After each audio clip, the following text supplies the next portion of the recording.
अलीकडच्या काळात शहरीकरणाचा वेग वाढत असताना अनेक जण गुंतवणुकीसाठी ग्रामीण भागातील किंवा ग्रामपंचायत हद्दीतील जमीन खरेदी करत आहेत. कमी दरात अधिक भूखंड मिळतो आणि भविष्यात त्या भागाचा विकास होण्याची शक्यता असते. मात्र ग्रामपंचायत हद्दीतील जमीन खरेदी करताना काही विशेष काळजी घेणे आवश्यक असते, अन्यथा गुंतवणुकीऐवजी फसवणूक होण्याची शक्यता असते.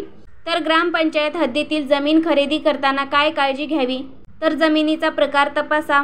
ग्रामपंचायत हद्दीतील अनेक जमिनी या शेतीयोग्य म्हणजे बागायत किंवा जिरायत असतात. अशा जमिनीवर घर बांधणी करता येईल की नाही हे पाहण्यासाठी ती जमीन येणे म्हणजेच नॉन ॲग्रिकल्चर करण्यात आली आहे का हे तपासणे गरजेचे आहे. जमिनीचा 7/12 उतारा व त्यावर झालेल्या फेरफारांची माहिती तपासा. त्यावर मालकाचे नाव, क्षेत्रफळ आणि कोणतेही बंधन आहे का याची माहिती मिळते. जमिनीचा मालकी हक्क स्पष्ट आहे का?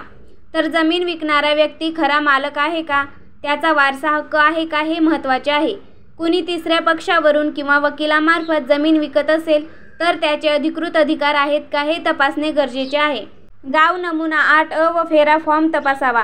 ही कागदपत्रे शेतजमिनीच्या व्यवहारातील आवश्यक बाबी दाखवतात. फेरफार नोंदीत तक्रारी किंवा वाद आहेत का हे बघणं गरजेचं आहे. भूमापन म्हणजेच मोजणी अहवाल तपासा. जमीन मोजणी झाली आहे का? जमिनीच्या सीमारेषा स्पष्ट आहेत का यासाठी भूमापन खात्याचा अधिकृत नकाशा आणि अहवाल पाहावा. बांधकाम परवानगी किंवा NA ऑर्डर आहे का? जर तुम्ही घर किंवा फार्म हाऊस बांधण्याचा विचार करत असाल तर ती जमीन NA आहे का हे तपासावे. बांधकामासाठी ग्रामपंचायत किंवा तालुका पातळीवर मिळालेली परवानगी आहे का हे बघणे गरजेचे आहे.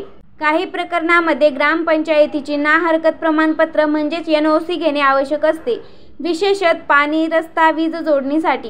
तर जाणून घेऊया आवश्यक कागदपत्रांची यादी. 7/12 उतारा, 8A उतारा, फेरफार उतारे, जमीन मालकीचा दाखला, जमीन मोजणी नकाशा, NA आदेश जर बांधकामासाठी असेल तर, विक्री करारनामा, ग्रामपंचायत NOC, वारसा हक्क प्रमाणपत्र जर वारसाकडून विक्री होत असेल तर, टॅक्स पावत्या आणि पाणी किंवा वीज बिलांची प्रत.